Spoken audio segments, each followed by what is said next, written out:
Aún recuerdo lo primero que vi, fue aterrador, estaba tan impactado que no podía ni hablar, temblaba por los nervios, sentía el sudor recorrer mi frente y mi nuca, ni siquiera parpadeaba, literalmente me congelé de la impresión al ver algo tan perturbador. Todo comenzó cuando me gradué de la Universidad de Médico Forense. Yo quería claramente trabajar en una morgue. Uno de mis maestros trabajaba en una, sus funciones eran administrativas. Ese maestro me dijo que en algunos meses alguien saldría y dejaría la vacante. Él me recomendó y me puso al frente de la lista de espera. Mientras tanto comencé a buscar trabajo por fuera. Mediante un amigo me enteré que una familia de mucho dinero estaba buscando una persona con conocimientos básicos de medicina para que cuidara a una mujer mayor. La paga era buenísima, así que me entrevisté con la familia, les caí bien y obtuve el empleo. Mi primer día de trabajo fue muy impactante. A la mujer la tenían restringida, es decir, amordazada y atada de brazos y piernas a la cama. La tenían así porque la mujer había tenido un brote psicótico y, a pesar de ser una anciana, durante esos ataques se ponía muy violenta y sacaba fuerzas suficientes como para lastimar gravemente a quien se le pusiera enfrente. Esa mujer tenía una mirada agresiva. La familia me explicó que la gran parte del tiempo ella era muy tranquila, agradable y educada. Es por eso que no querían enviarla a un asilo, ya que solo de vez en cuando se ponía agresiva. Yo, obviamente, pregunté sobre la causa de la situación de la señora. La familia no me contó mucho, de hecho fueron extremadamente cuidadosos con cada palabra que me dijeron. Me explicaron que la señora había tenido una experiencia muy fuerte un par de años atrás, y por eso estaba así. Ese primer día la familia estuvo conmigo y me explicaron todo lo que tenía que hacer. Me asignaron mi cuarto. Resultó ser un trabajo de 24 horas, 7 días a la semana. A mediodía la anciana se quedó dormida y despertó en la tarde-noche. En cuanto despertó le quitaron las ataduras. Estaba ya bien. Esa era la mecánica. Cada que se ponía agresiva había que atarla y esperar a que tomara una siesta antes de liberarla. La mujer era consciente de su estado y lo tomaba bien. Era raro. Estuve cuidando a la señora por 9 meses y en todo ese tiempo jamás tuvo un ataque, así que esos 9 meses en realidad fueron agradables y me sirvieron para juntar muchísimo dinero. A la señora le encantaba platicar. La mayor parte del tiempo me contaba sobre su juventud, sobre sus hijos, su fallecido esposo. Ciertamente tenía muy buenas historias. Pero algunas veces me hablaba de cosas muy extrañas. Hablaba de sectas. Había una en específico que mencionaba con regularidad. También hablaba de demonios, de cosas muy oscuras. Hasta el semblante la cambiaba la señora cuando me hablaba de esas cosas. La señora tenía un libro raro. Era negro y viejo. Se veía pesado. Lo tenía sobre un estante. Solo lo leía una vez a la semana. Lo más peculiar de ese libro era que cuando la señora lo abría salía un aroma curioso, como a sangre, como a podrido. En una ocasión la anciana me habló sobre el infierno. Me lo describió. Fue horrible. Me causó pesadillas. Me dijo que había ríos de cadáveres, que del suelo salían árboles de huesos, que todo olía a muerte, y muchas otras cosas que no quiero decir porque me da escalofrío solo de acordarme. La mujer me dijo que ella se iba a ir al infierno, que había hecho algo que la tenía condenada y que los demonios se lo recordaban cada noche antes de que ella cerrara los ojos para dormir. Hace muchos años que no hablo de esto, pero, ahora que lo recuerdo, esa casa tenía detalles extraños, pequeñas cosas que me hacían sentir como en otra dimensión o algo así.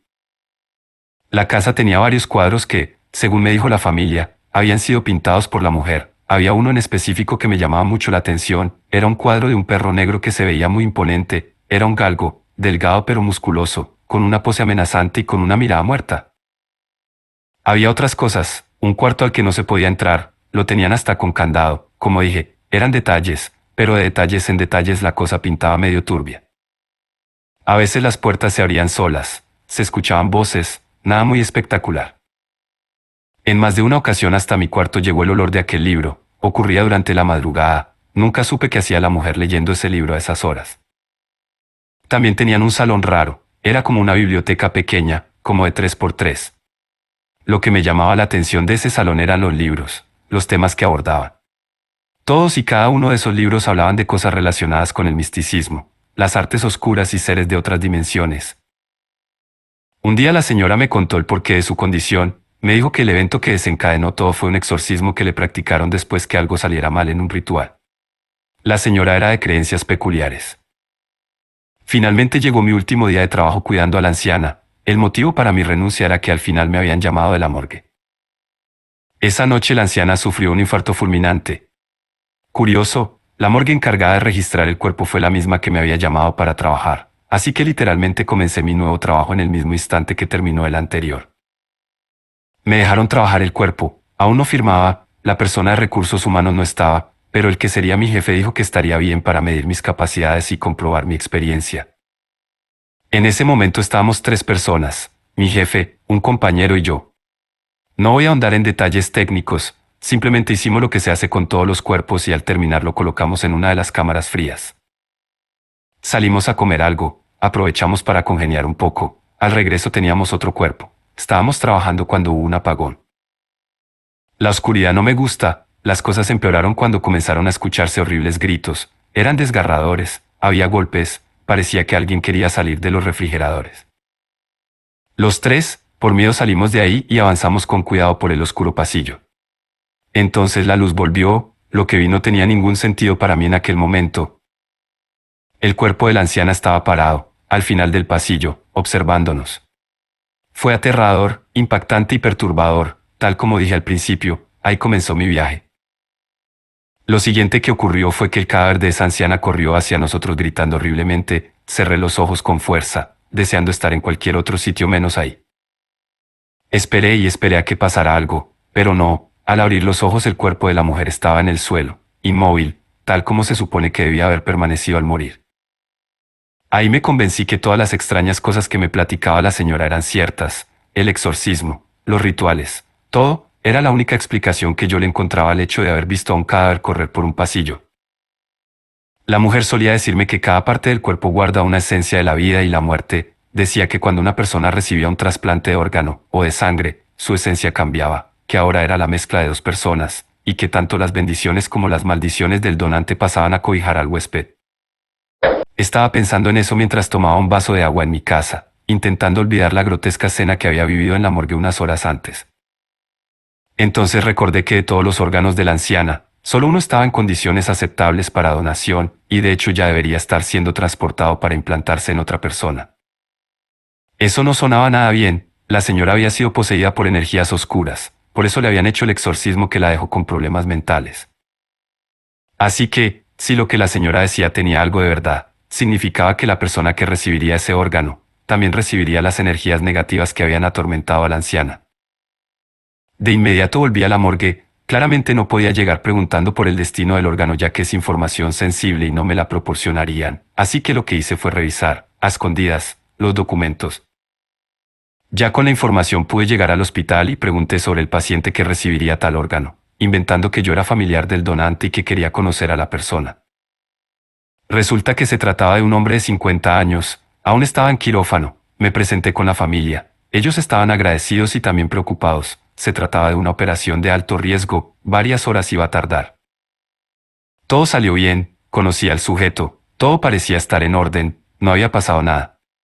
Quizás simplemente yo estaba algo paranoico debido a la grotesca escena.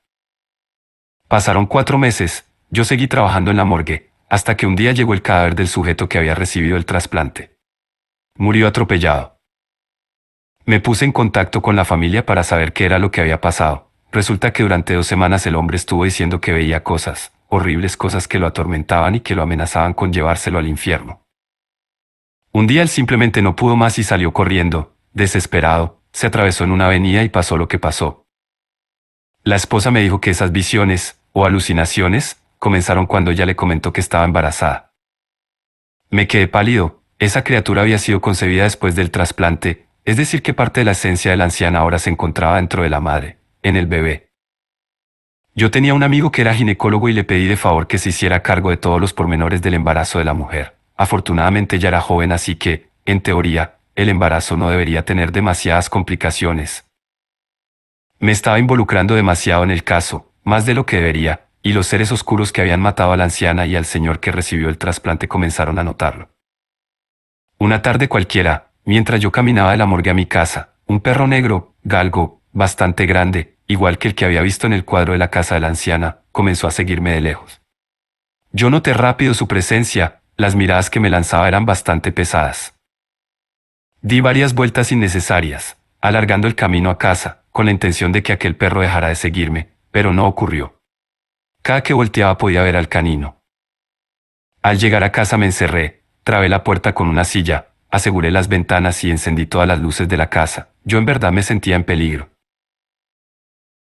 Hasta el hambre se me quitó, y eso que llevaba más de 9 horas sin probar bocado.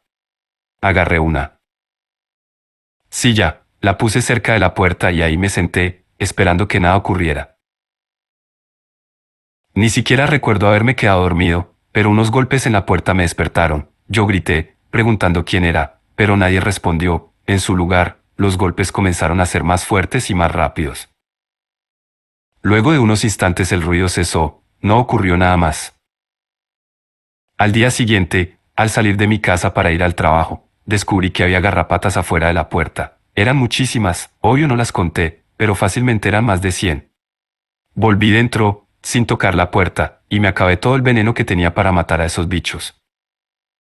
Al volver todas las garrapatas estaban tiradas en el suelo, muertas. Limpié todo y me dispuse a cenar, ya más tranquilo, convencido de que ningún perro me había seguido. Estaba en eso cuando la puerta se abrió bruscamente y una corriente de aire frío envolvió la casa. Yo me asusté, ya que no era posible que la puerta se abriera por ningún motivo. Siempre al entrar en casa dejaba la llave puesta y girada, ya sabes, para que un pedazo de metal atore la puerta con la pared. Eso debería ser suficiente para que la puerta no se abriera, pero por alguna razón sí se abrió. Cuando me levanté para cerrar la puerta me percaté que, en efecto, la llave estaba puesta y girada. Entonces sentí la mirada del perro, también escuché un ladrido. Sin pensarlo 2 veces cerré todo y nuevamente trabé la puerta con una silla. Ya en la madrugada, cuando me levanté para ir al baño, pude ver un bulto parado en una esquina de la sala. Me quedé helado, pero me convencí a mí mismo de que debía tratarse de una ilusión debido al sueño y a que en la oscuridad siempre te puedes imaginar que ves algo aunque no haya nada.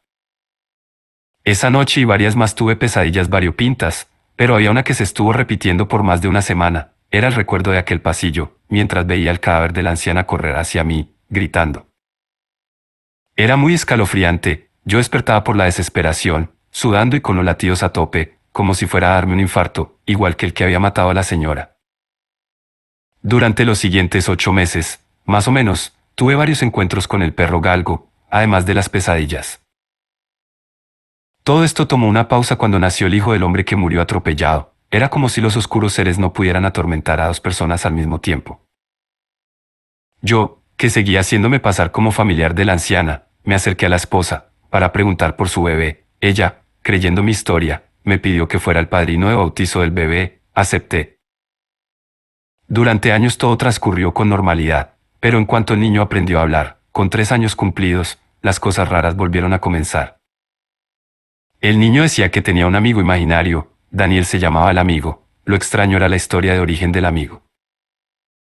Se supone que Daniel era un ángel, andaba volando y se le quebraron las alas. Luego cayó envuelto en una bola de fuego. Esa fue la historia que contó el niño sobre su amigo. Estamos de acuerdo que no se trata de una historia que un niño de 3 años pueda inventar. Al principio la madre lo tomó como el juego de un niño. Eso cambió cuando ella pudo ver al niño jugando con su hijo. Eso lo cambiaba todo. No se trataba de un invento, era un ser que habitaba en su casa y que jugaba con su hijo. Un ser que había caído del cielo envuelto en llamas tras perder sus alas. Yo sabía que todo estaba relacionado con las prácticas extrañas de la anciana que yo había cuidado, así que me puse a investigar, recordando cada cosa extraña que pudiera relacionarse con un ser cayendo del cielo.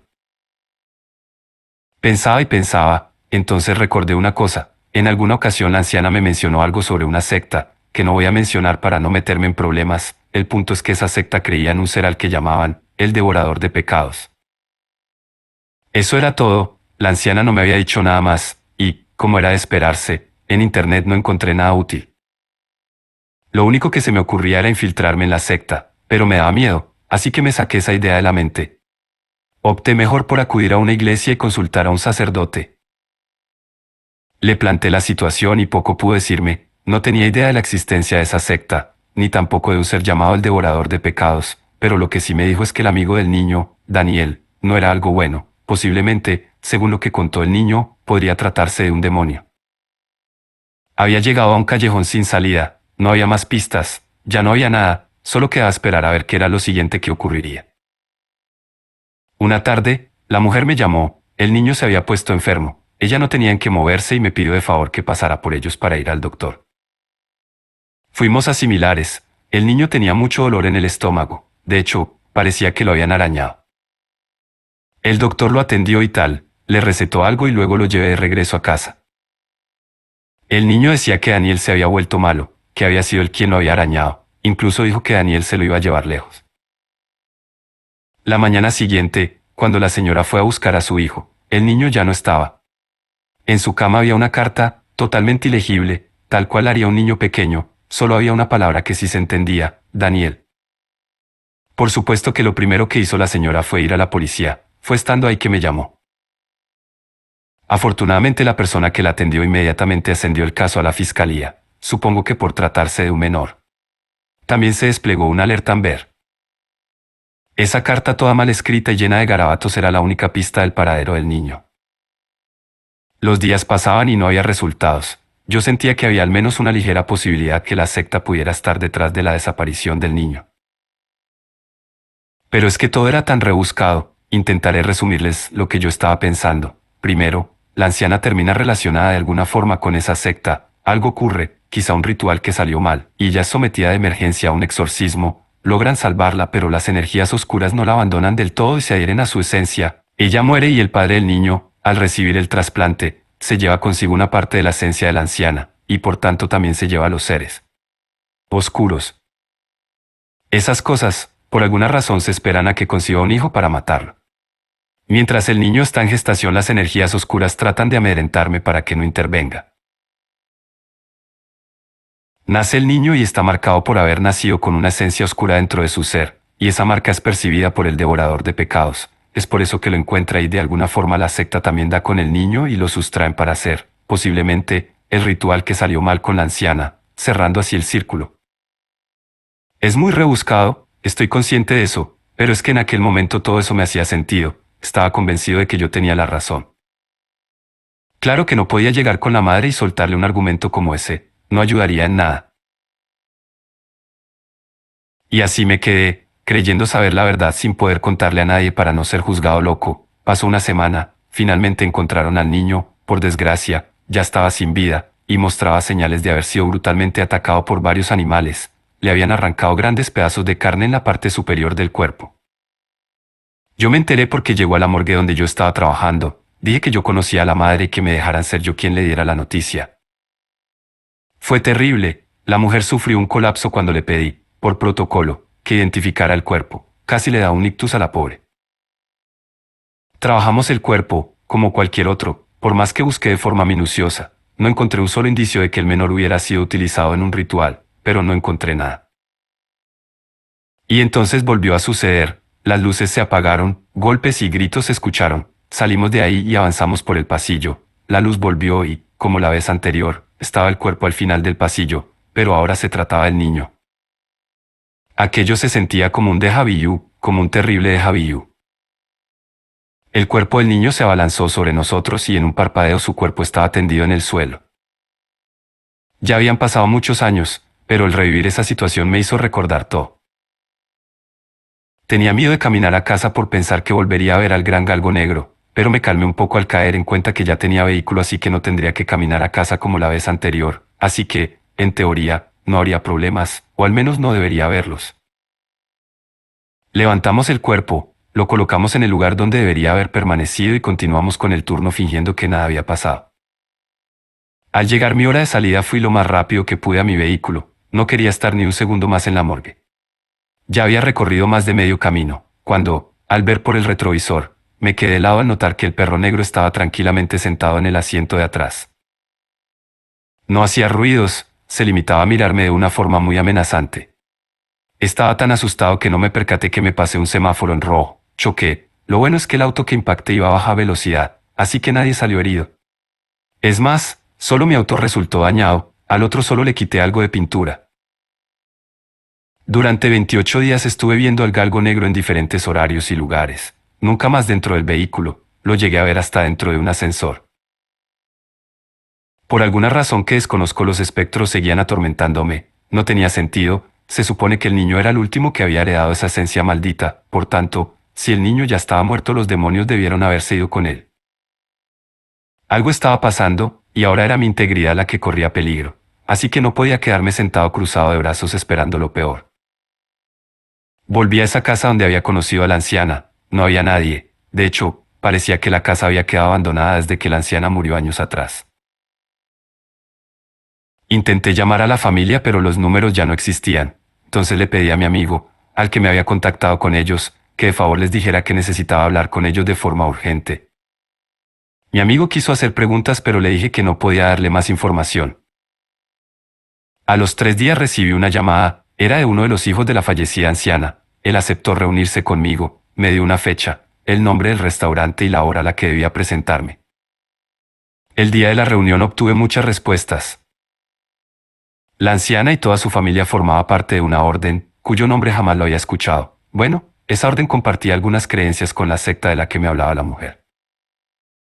Tanto la orden como la secta eran de carácter oscuro, místico y siniestro, adoraban a deidades oscuras, diferentes, pero su deidad superior era la misma, el devorador de pecados. Se supone que este ser es como el Mesías, pero de los adoradores de lo oscuro. Entonces, tanto la secta como la orden estaban buscando la forma de traer al mundo a su deidad, y con eso podían anexar a sus filas a muchas otras sectas allegadas al satanismo. Querían formar una religión. Todo lo que me contó sonaba tan estructurado que daba miedo.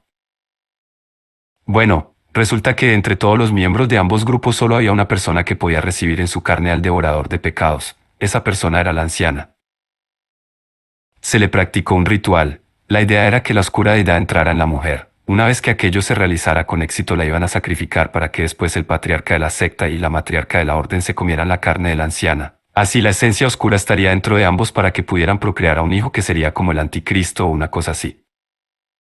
Sé que suena muy complicado y puede parecer confuso, pero yo solo estoy tratando de explicar lo que a mí me ofrecieron como la única explicación para todos los extraños acontecimientos que llevaban ocurriendo durante años. Continuo, claramente las cosas no salieron como se supone que deberían, el ritual salió mal, el devorador de pecados no pudo ingresar a la anciana ya que no tenía la suficiente fuerza vital. Entonces, según el hijo de la mujer, ese ser envió algunos espectros o demonios a ingresar al cuerpo de la anciana. Esos seres casi la matan, fue por eso que tuvieron que practicarle un exorcismo, que, sí, le salvó la vida, pero no alejó a los espectros. Esos espectros tenían la función de marcar al huésped del devorador de pecados. La mujer muere, y esa marca pasa al sujeto que recibió el trasplante, pero él tampoco tenía la fuerza vital, así que también lo matan, no sin antes dejar que pase esa marca a otra persona, a su hijo. Ese niño se fue formando desde el día cero con la marca dentro de su alma. Eso lo haría crecer con la suficiente fuerza para poder servir de recinto para la oscura deidad. El niño nace, el devorador de pecados baja para estar cerca del niño, se hace pasar por su amigo, Daniel, pero lo único que está haciendo es esperar el momento en que pueda poseer al niño sin matarlo. Llegado el momento, ese niño deja de ser él y es poseído por la deidad. Entonces huye de casa para ir a que lo sacrifiquen, para que se lo coman y puedan hacer el anticristo. Yo ya estaba completamente alucinado con las semejantes cosas que estaba escuchando. Insisto, yo no puedo dar fe y legalidad que toda esa explicación sea totalmente real, eso es lo que a mí me dijeron. Entonces yo pregunté cuál era el motivo de que energías malvibrosas me estuvieran acechando. La respuesta fue aún más confusa, me dijo, tiene que haber un observador, alguien debe saber lo que ocurre, solo así se cumple con el propósito. Luego de eso, el tipo se levantó de la mesa y se fue, dejándome más confundido de lo que ya estaba. Durante 40 días no pude dormir bien, sentía un inmenso terror solo de pensar que todo pudiera ser verdad. Ya no quería trabajar en la morgue, pues todo el tiempo estaba pensando que en cualquier momento un cuerpo se iba a levantar e iba a correr por el pasillo, tal como había sucedido con la anciana y con el niño.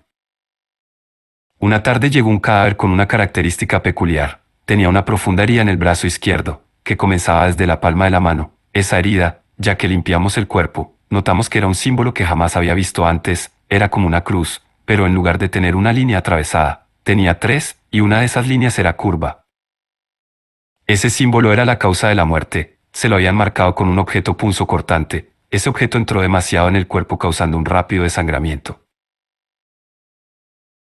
4 días después llegó otro cuerpo con ese mismo símbolo, una semana después llegó otro, luego otro y después otro. En total, en un lapso de 2 meses llegaron 7 cuerpos, cuya causa de muerte era desangramiento, todos con ese extraño símbolo. Muchos rumores se comenzaron a correr en el trabajo, claro que no teníamos permitido fugar. Información, yo lo cuento porque esto pasó hace ya bastante tiempo. Bueno, en una ocasión escuché que un compañero, de los que van a recoger los cuerpos, mencionó al devorador de pecados. Sin pensármelo 2 veces fui a hablar con él. Lo primero que pensé fue que él formaba parte o de la secta o de la orden, pero obvio no era el caso. Resulta que ese sujeto era un adorador de la Santa Muerte, y él ubicaba el símbolo y a la oscura deidad, porque su abuela, que era cubana y bruja, le platicaba sobre eso. Pasó el tiempo, no llegaron más cadáveres, la oscuridad dejó de atormentarme y la tranquilidad volvió a mi vida, pero no a mi cabeza. Yo era incapaz de pensar en otra cosa que no fuera en saber más y más sobre ese devorador de pecados, pero nunca más supe ningún detalle más, ni uno solo. A día de hoy desconozco si todo aquello que me contó el hijo de la anciana fue real, pero hay hechos que son innegables. Hubo 2 muertes relacionadas directamente con la anciana, llegaron cuerpos con un extraño símbolo, y en 2 ocasiones salió a flote el nombre del devorador de pecados. Aquí pueden ocurrir 2 cosas. La primera es que todo haya sido una increíble coincidencia, y la segunda es que el anticristo ande suelto en algún lugar. A quien escuche mi historia le dejo la última palabra.